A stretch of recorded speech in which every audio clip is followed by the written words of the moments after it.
Hello student, JDS coaching centre में आपका बहुत बहुत स्वागत। आज का जो हमारा क्लासेस वीडियो जो होना है वो मैं एक कार्बोक्सिलिक एसिड को लेकर के आया हूँ। तो कार्बोक्सिलिक जो एसिड होते हैं वो हमारे जितने भी हमारे ऑयली पदार्थ होते हैं यानी जो चिकने पदार्थ होते हैं उनमें ये कार्बोक्सिलिक एसिड पाया जाता है। जैसे खास तौर से हम बात करें, जैसे हमारा जितने भी ऑयल हैं, जैसे सरसों का ऑयल है या हमारा सूरजमुखी से भी ऑयल निकाला जाता है या मूंगफली से भी तेल निकाला जाता है, उन सभी के अंदर ये हमारा कार्बोक्सिलिक एसिड हमारा पाया जाता है। तो ये कार्बोक्सिलिक एसिड आपको समझ में आ गया होगा कि ये जितने भी हमारे ऑयली पदार्थ मैंने जो बताए उनके अंदर ये पाया जाता है।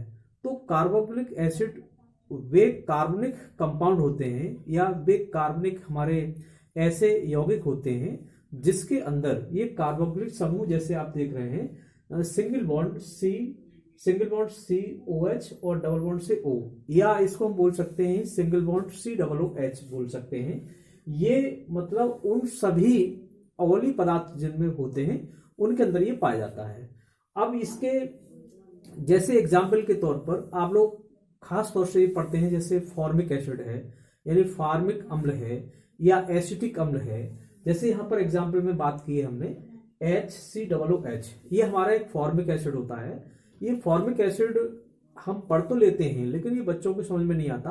फॉर्मिक एसिड जो हमारी जैसे चींटियां जो होती हैं, हमारी छोटी चींटी या बड़ी चींटी जब किसी भी व्यक्ति को ये काट लेती हैं तो आपने देखा है जिस स्थान पर ये काटती हैं उस स्थान पर उस चीज को क्या कर देती हैं कि सूजन टाइप का आ जाता है, यानी उसके अंदर एक खुजली टाइप हमारी हो जाती है।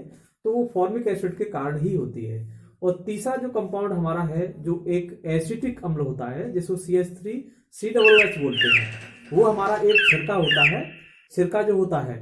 तो छिरका जो हमारा CH3COOH है, तो इसमें देख रहे हैं एसिटिक अम्ल जिसको बोलते हैं, जिसको सिरका बोला जाता है। तो इसमें भी देखिए हमारा COOH ये हमारा एसिटिक अम्ल के अंदर ये कार्बोक्सिलिक समूह हमारा इसके अंदर पाया जा रहा है। तो इसके बनाने की विधि की प्रोसेस की बात करें हम, तो बनाने की प्रोसेस पर देखिए ये मैथेन से बना जाने का पूरा प्रयास किया गया है। जैसे यहाँ पर मैथेन है CH4, इसका हमने ऑक्सीकरण करा दिया। ऑक्सीकरण कराने का मतलब है कि इसके अंदर ऑक्सीजन जुड़ेगी। ऑक्सीकरण का मतलब होता है ऑक्सीजन जुड़ना, और ऑक्सीजन जैसे ही इसके अंदर जुड़ेगी तो ये CH3OH बनना है, क्योंकि CH3 निकालोगे एक H इधर कर दोगे तो ये मैथिल एल्कोहल बन गया। अब मैथिल एल्कोहल का पुनः ऑक्सीकरण कराया जाए मैथिल एल्कोहल का, तो इसमें से एक जल का अणु निकल जाएगा और जल का अणु निकलने पर HCHO यानी फॉर्मल्डिहाइड बनकर तैयार होता है। इसी तरीके से फिर इसका ऑक्सीकरण करा दिया जाए तो ये फॉर्मिक एसिड बनकर के तैयार हो रहा है। तो ये बनाने की पहली विधि थी हमारी। इसी तरीके से एथेन है, एथेन हमारा एल्केन होता है, इसका ऑक्सीकरण कराया जाए तो एथिल एल्कोहल बनना है, और एथिल एल्कोहल यहां पर फिर इसका ऑक्सीकरण करा दिया जाए तो ऑक्सीकरण कराने पर इसमें से जल का अणु निकलेगा और CH3CHO एसिटिल्डिहाइड बनेगा। इसका पुनः ऑक्सीकरण कराया जाए तो एसिटिक बन करके तैयार हो रहा है। इसके गुणों की हम बात करें तो ये सबसे पहला इसका जो भौतिक गुण है ये बताया जाता है कि ये तीव्र गंध वाले हमारे एक द्रव होते हैं। ये जो जितने भी आपने कार्बोक्सिलिक अम्ल पढ़ा ये द्रव होते हैं, जो द्रव होते हैं और तीव्र गंध आती है इनके अंदर, इनमें स्मेल आती है। दूसरा पॉइंट इसका बताया गया कि ये इनके जो क्वथनांक होते हैं वो लगभग 100 से पहले ही 100 डिग्री से पहले ही मतलब ये गैस के अंदर कन्वर्ट हो सकते हैं अगर इनको गर्म किया जाए तो। उसके बाद है कि ये इनके अंदर मतलब तेल जैसी सुगंध या मक्खन जैसी सुगंध भी आती है, और इसे उच्च अम्ल का मतलब होता है कि इसमें कार्बन की परमाणु की संख्या के आधार पर इनको उच्च भी बोला जाता है। तो ये मोम जैसे भी दिखते हैं।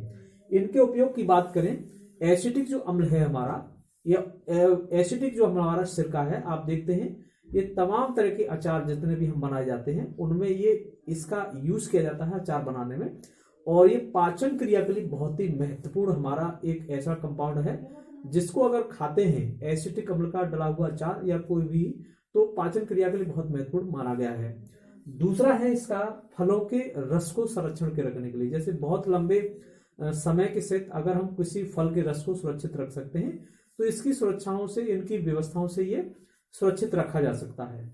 और इसका मतलब है कि चमड़ा उद्योग में यानी कोई भी जैसे चमड़े के सामान होते हैं उन पर चमक नहीं आती है, तो हम फॉर्मिक एसिड और एसिटिक अम्ल का उस पर अगर धुलाई कर देते हैं तो उससे चमक आ जाती है।